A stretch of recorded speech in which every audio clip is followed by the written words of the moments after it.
அவருடைய இமாலய உழைப்பு, இமாலய வெற்றிகள் இதெல்லாம் படைக்கக்கூடியது மகர லக்னம், சனியுடைய தாக்கம். உங்கள் லக்னத்தில் ராசியில் நீச்சம் பெறக்கூடிய குரு பகவான் உங்களுடைய 6ஆம் வீட்டில் மறைவது யோகமாகும்.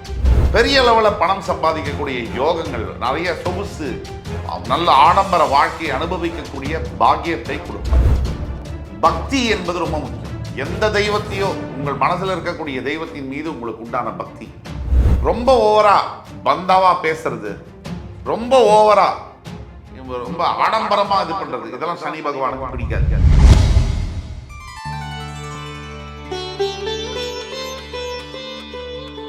ஆக அந்த மாபெரும் உழைப்பாளியை பற்றி பேசப் போகிறோம்.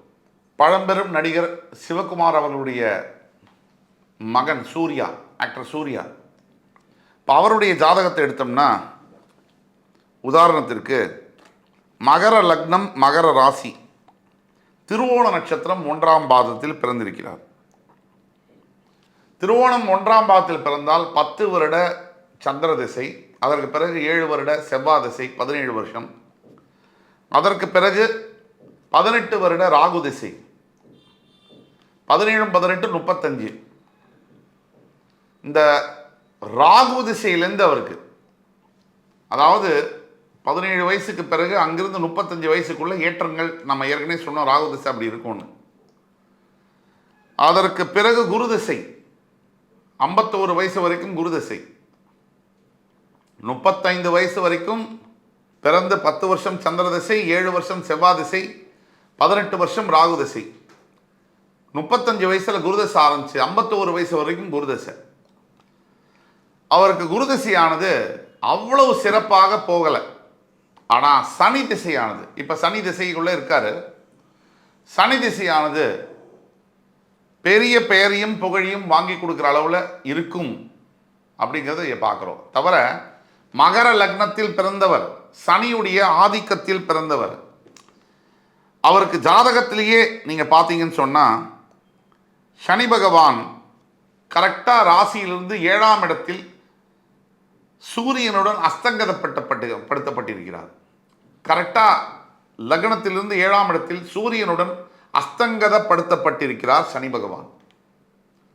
இதனால தான் வேற்று ஜாதியில் திருமணம், வேற்று மதத்தில் திருமணம் என்பது நல்லபடியாக அமையுது. அது ஒரு பக்கம்.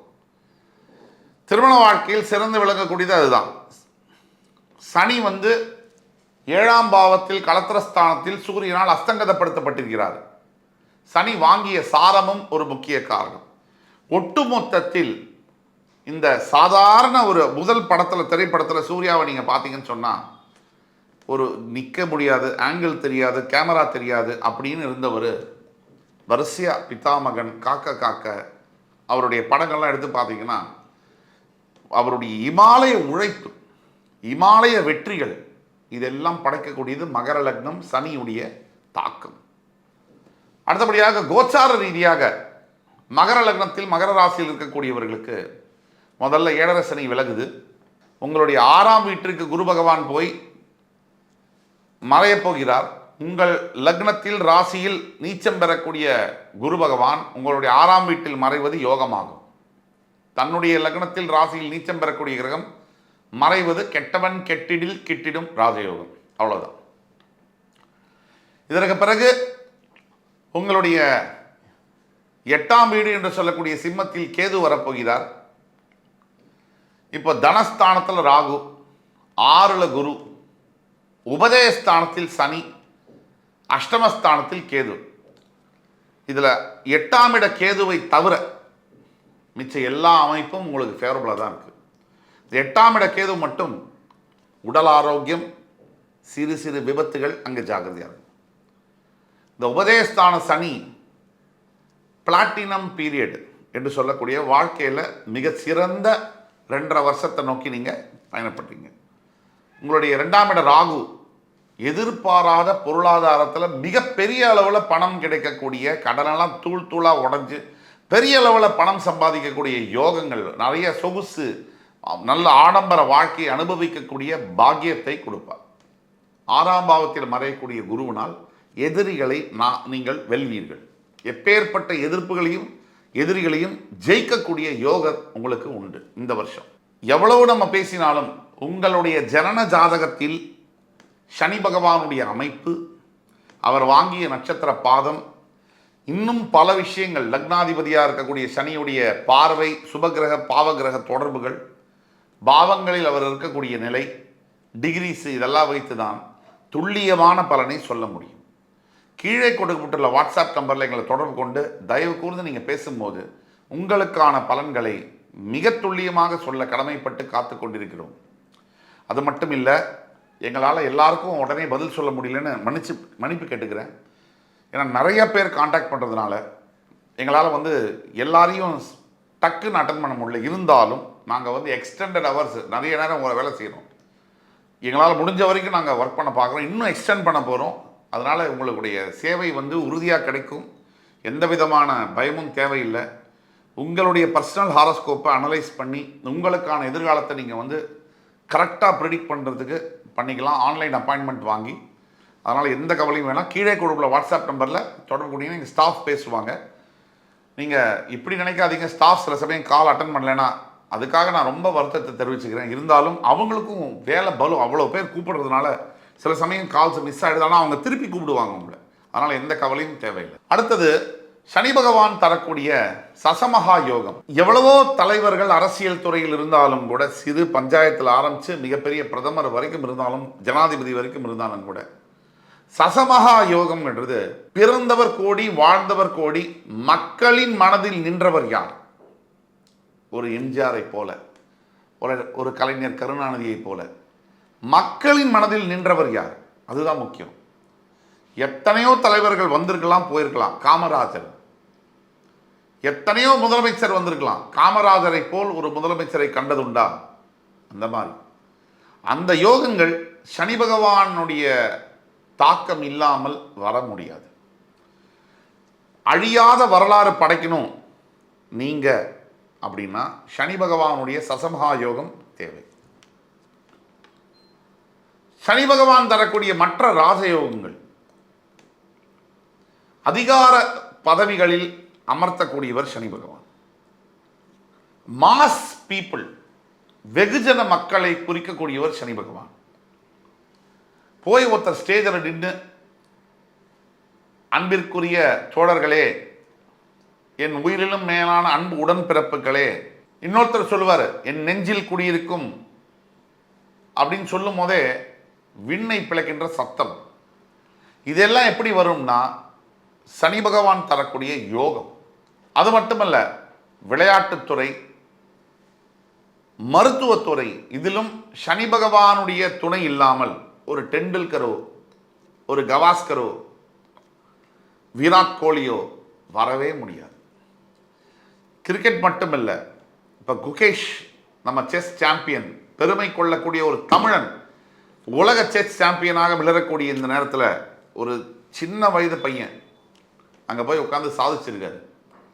குடு குடு குடு எனக்கு அப்படின்னு சாம்பியன்ஷிப்பை தட்டி பறிச்சுட்டு வந்திருக்காரு. இதுக்கெல்லாம் சனியுடைய ஆதிக்கம் இல்லாமல் முடியாது. சரி, இதையெல்லாம் தரக்கூடிய சனி இவரை குஷிப்படுத்தணும்னா 3 விஷயம் பண்ணும். அதில் முதல்ல பண்ண வேண்டியது தர்மம். தர்மத்தின் தலைவன் தான் சனி பகவான்.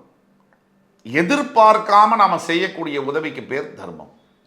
எதையோ ஒன்று எதிர்பார்த்து நாம் செய்யக்கூடிய உதவிக்கு பேர் தானம். இந்த தர்மம் சனியுடைய ரூபத்தில் உங்கள் தலையை காத்து நிற்கும் தக்க சமயத்தில். அடுத்தபடியாக பக்தி. சனி பகவான் நமக்கு நல்லது செய்யணும், மகர லக்னத்தில் மகர ராசியில் நீங்கள் பிறந்திருக்கீங்க அப்படின்னா பக்தி என்பது அவசியம். உடனே இதை நாத்திகவாதிகள், பகுத்தறிவு கூடலாம் இதை கம்பேர் பண்ணாதீங்க தயவுசெய்து. நம்மளோட ஒருத்தர் கம்பேர் பண்ணுறதுக்கும் ஒரு தகுதி வேணும். அதனால் அதை பற்றி பேச வேண்டாம். தற்குறிகள், முட்டாள்களை பற்றி நம்ம பேச தேவையில்லை. நாம் பேசக்கூடியது அறிவு சார்ந்த விஷயங்கள், விஞ்ஞானம் சார்ந்த விஷயங்கள். அதுக்கு மேலே நம்மளை படைத்த ஆண்டவன், அவரெல்லாம் நம்மளால் புரிஞ்சிக்கவே முடியாது. அது விஞ்ஞானத்திற்கு அப்பாற்பட்ட விஞ்ஞானம்.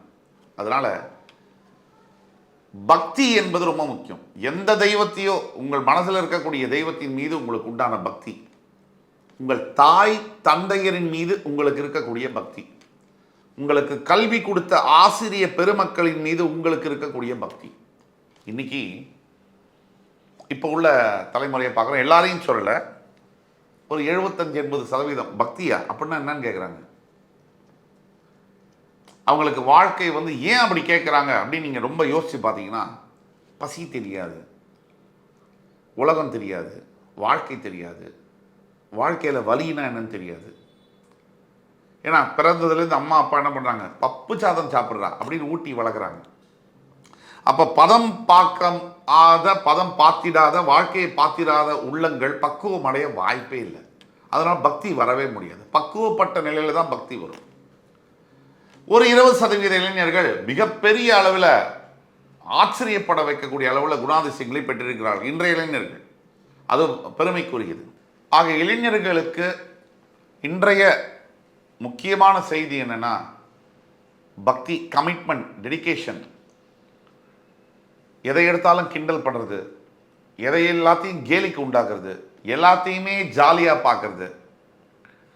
எல்லாத்தையுமே ஜாலியாக பார்த்தா வாழ்க்கை காலியாயிடும்.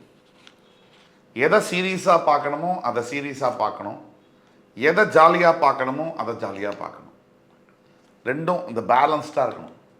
எல்லாத்தையுமே அசால்ட்டாக எடுத்துக்கிறது, யாருக்குமே மரியாதை கொடுக்கறது இல்லை. என்ன நடந்தாலும் பார்த்துக்கலாம்னு நினைக்கிறது. என்ன நடந்தாலும் பார்த்துக்கலாம் அப்படிங்கிற வரி பெரிய பிரச்சனைகள் வாழ்க்கையில் வரும்போது நம்ம மனசில் வர வேண்டிய எண்ணங்கள். நாம் செய்ய வேண்டிய வேலையை செய்யாமல் என்ன நடந்தாலும் பார்த்துக்கலாம்னு நினைக்கிறது. நாம் ஒருத்தருக்கு செய்ய வேண்டியது விஷயத்தை கொடுக்க வேண்டியதை கொடுக்காம என்ன வேணாலும் நடந்தால் பார்த்துக்கலான்றது. மரியாதை கொடுக்க வேண்டிய இடத்துல மரியாதை கொடுக்காம என்ன நடந்தாலும் பார்த்துக்கலான்றது அது துக்கரித்தனம். அது வந்து நீங்கள் வந்து அது ஒரு திமிரின் வெளிப்பாடு, தலைகர்வமே தவிர அது பெரிய தன்னம்பிக்கை கிடையாது. நிறைய குணாதிசயங்களுக்கு மயிரிழ தான் வித்தியாசம். தன்னம்பிக்கைக்கும் தலைகணத்திற்கும் மயிரிழ தான் வித்தியாசம். நமக்குள்ள கான்ஃபிடென்ஸ் இருந்தது அப்படின்னா அது தன்னம்பிக்கை. நம்மளோட கான்ஃபிடென்ஸை மற்றவங்க மேலே திணிக்கிறோம் அப்படின்னா அது தலைகணம். ஆக இதெல்லாம் சனி தரக்கூடிய விஷயங்களில் நம்ம பக்தியில் ஜாகிரதையாக இருக்கணும். அதே மாதிரி சனியை குஷிப்படுத்தணும்னா எளிமை, சிம்பிளாக இருக்கணும். ரொம்ப ஓவரா இது பண்ணிக்கிறது, ரொம்ப ஓவரா பந்தாவா பேசுறது, ரொம்ப ஓவரா ரொம்ப ஆடம்பரமாக இது பண்ணுறது, இதெல்லாம் சனி பகவானுக்கு பிடிக்காது. சாதாரணமாக இருங்க. ஓரளவுக்கு நீங்கள் மக்களோட இணைந்து செயல்படுங்க. பெருவாரியான மக்களுக்கு பயன்படுகின்ற ஒரு வாழ்க்கையை வாழுங்க. அட்லீஸ்ட் உங்களோட பெத்த அப்பா அம்மாவுக்கு உண்மையாக இருங்க, உங்கள் மனைவிக்கு உண்மையாக இருங்க, உங்கள் குழந்தைகளுக்கு உண்மையாக இருங்க, உங்களுக்கு நீங்கள் உண்மையாக இருங்க. பேசிக்காக இது எளிமையாக இருக்கணும். எதெல்லாம் எந்தெந்த விஷயத்தெல்லாம் சனி பகவான்கிட்ட ஜாகிரதையாக இருக்கணும் அப்படின்னு நம்ம பார்த்தோம்னா, முதல்ல வரக்கூடியது சனி பகவான்கிட்ட ஜாகிரதையாக இருக்கிறது ஆடம்பர செலவுகள். சனி பகவான் தூண்டி விட்டு ஆடம்பர செலவு பண்ணி பெரும் கடனை வரவழைக்கக்கூடிய ஒரு கிரகம். அங்கே தான் நீங்கள் சனிக்கிட்ட ஜாகிரதையாக இருக்கணும். 2, வார்த்தை. வாழ்க்கை வார்த்தை. வார்த்தை இஸ் ஈக்வல் டு வாழ்க்கை. வாழ்க்கையில் ஜெயிக்க வார்த்தையை சரியாக பயன்படுத்த வேண்டும். அந்த வார்த்தையை தூண்டி விட்டு தவறான வார்த்தைகளை வாயில் வரவழைக்கக்கூடியது சனி பகவான்.